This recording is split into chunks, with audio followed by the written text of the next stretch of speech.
Hey there everybody, this is SXE Blues, and I'm bringing you my final chapter in my Star Trek film Remembrances, looking at all 11 of the Star Trek films, some of the bigger, more bombastic moments, as well as some of the little minutiae that I personally just found interesting or cool. This is going to be dealing with the 2009 Star Trek reboot film, as made by J.J. Abrams. And let's go ahead and jump right in. The first scene I want to mention is the opening of the film, when the USS Kelvin, as captained by Captain Robau, ends up running smack dab into Nero and his Romulan bad guys, and essentially is told to come over or else be, firebombed out of space. So Robau puts George Kirk, the father of James Kirk, in command of the Kelvin, goes over, and this is the little scene where Aiel is working for Nero. He's Nero's right-hand Romulan, if you will, and they're asking about Ambassador Spock. Of course, this is a period when Spock is not yet even in existence, so there's no way Captain Robau is going to know anything about him.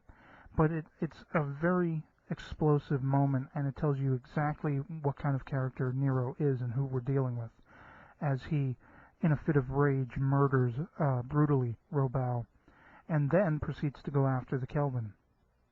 And there's this heroic moment where George Kirk manages to get people to the lifeboats, and they, take off, and he trashes the ship into Nero's, so it's out for the count, allowing for, among others, James Kirk as a little baby, as well as his wife, to get away.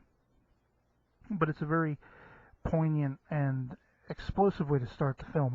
Most of the Star Trek films start off in a way that gets you, right into the feel of it. And this is no exception. The second scene I'd like to mention is I'm going to bypass the pretty big still in itself when the young Kirk steals his stepfather's Corvette and drives it off a cliff. That's great, and that's really awesome, and I was always impressed by it since the first time I saw it. But I want to bypass that because the young Spock, being tormented by his Vulcan classmates, if you will, I think is more poignant, and it definitely harkens back to the trials and troubles that Spock as a character has, being half human and half Vulcan. And we see here that, as they suspected, he can be provoked, and they successfully provoke him, and then he proceeds to tear ass, if you'll excuse the expression.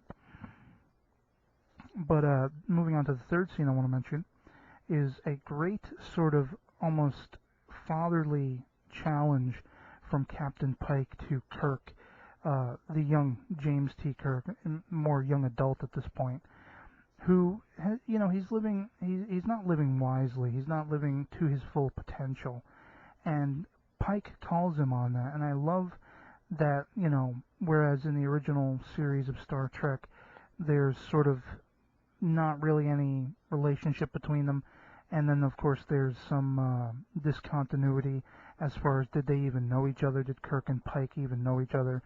Well, I like this a lot better in that it's not only clear-cut, yes, they knew each other, but Pike is the aged, wise captain, and he sees this glimmer of what James T. Kirk could be, and in this universe, which is supposed to be a sort of spin-off alternate universe from the original series universe, this Kirk is living a somewhat different life, but this Pike still sees the potential that perhaps Kirk himself doesn't see, and he raises a challenge, can you be a man like your father was? And I just really like that. It's a really cool scene and a cool debut for Captain Pike in the film. The fourth scene I want to mention is the epic meeting of Dr. McCoy, and the best thing about this is, of course, it's funny, it makes you laugh, but the best thing I love about it is it gives a reason for why Kirk calls him Bones. He tells a little story about the wife divorced him and took everything, and all he's got left is his bones. And I just thought that was a really nice nod to Trekkies and Star Trek fans and things of that sort. The fifth scene I want to mention, this is, I think this is the second time we see Nero in the film, and this is when the Enterprise is captained by Pike. Kirk was snuck on board by McCoy, and he's kind of butt heads with Spock a little bit. So there's a little bit of disagreement, but they've figured out, or Kirk has figured out, what is waiting for them. The Romulans are waiting for them, and it turns out, yes, that's right. The fleet of Federation ships that got there just before they were all going to Vulcan, and they were wiped out by Nero's ship from the future. And it's this great moment when Nero realizes, he recognizes the Enterprise, and he knows Spock of some sort. Maybe not the Spock he's looking for, but a Spock is going to be there. And it's his debut when, after Captain Pike says, I'm Christopher Pike of the USS Enterprise, and very nonchalantly, especially after the explosion we see at the beginning of the film, with the explosive murder that Nero takes out on Captain Robau, he just very nonchalantly appears on screen and says, "Hello, Christopher, I'm Nero." Just off the cuff, it makes me chuckle every time I see that. The sixth scene I want to mention is after Pike has gone over, which Nero commanded of him, to Nero's ship, and he basically gives Kirk, Sulu, and don't remember what the character's name is, but he's not going to be around too long anyway at that point. But they go to try to shut down Nero's, energy weapon thingy that's drilling into Vulcan, so they can deposit red matter and destroy Vulcan. And after Sulu and Kirk are capable of shutting it down, they're in free fall, and there's this really frenetic, fast-paced, crazy just escapade of them falling, and Chekhov on the Enterprise running down to the transporter room and trying to lock in on them while they're in free fall, which is insane and usually incapable of, anyone is incapable of doing. But at the last second, he manages to beam them back aboard, and it's just really, edge-of-your-seat gripping scene. The next scene I want to mention is the epic meeting of Spock Prime. Now, this is the only tie to the original series universe, and, whereas this is a parallel universe, this is the Spock from the original universe. Very old because he's been around for a long time. And I love the dialogue between him and young Kirk. Of course, young Kirk has no idea who he is, and he doesn't readily believe that, oh, yeah, okay, you're Spock, But I love how the hearkening back to, we will always be friends line from Wrath of Khan is there. And you very much get, even though Spock is supposed to be not emotionless, but because he's Vulcan, it's supposed to be suppressed. But of course, this Spock is in touch with that side of himself. There's no more of that conflict, I think. And I just think it's really cool. And of course, we meet Scotty soon thereafter. The eighth scene I want to mention with this film is when Kirk gets back aboard the Enterprise, and as Spock Prime enlisted him to do, he's got to enrage the young Spock and get him out of command because he's not making the right decisions.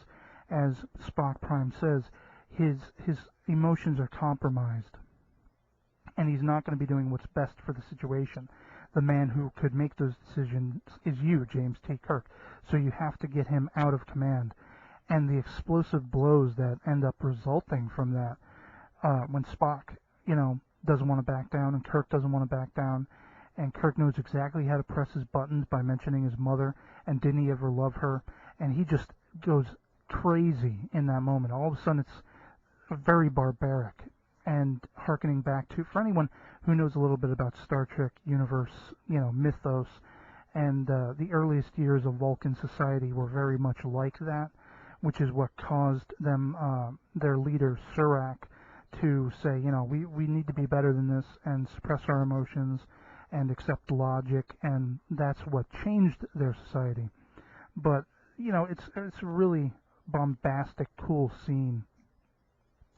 The ninth scene I want to mention is the little romantic kiss between Uhura and Spock on the transporter pad. Some people said this blindsided them, and they didn't expect it. But for me personally, being familiar with the original series and the few moments that the writers of the film mentioned as being their inspiration for this, in the original series episodes where there's a little bit of flirtation between Spock and Uhura, I was familiar with that, but also if you watch the movie, there are like 3 scenes before this where they get a little close, or the dialogue suggests there's somewhat of an attraction. So to say it blindsides you is, for me, I don't agree with that. Maybe some people weren't happy with it, what would have made them happy if Kirk and Uhura got together, I don't think they would have been happy one way or the other, but for me, I thought it was a very poignant romantic moment that was slowly built up to, and whether you like it or not, I thought it was pretty cool. So the 10th scene I want to mention is after Kirk and Spock are rescued by the Enterprise and they've managed to save Captain Pike, who was taken hostage by Nero.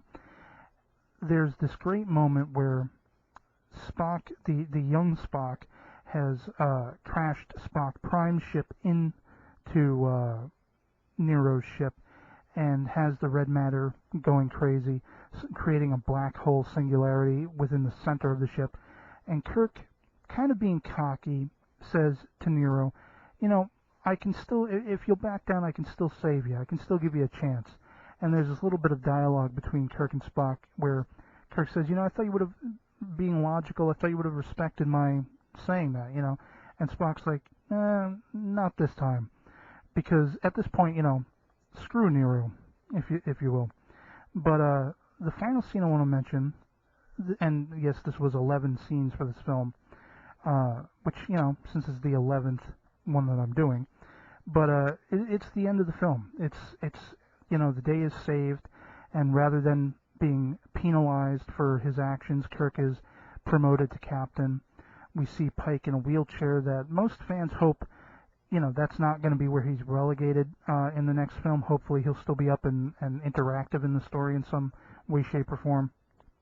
But the end of the film brings it to a close, brings it back to where it should be. Captain Kirk, captain of the Enterprise, Spock is aboard, and the great, dialogue over it that, as read by Leonard Nimoy, the original Spock, Space, the Final Frontier. Great way for the movie to go out.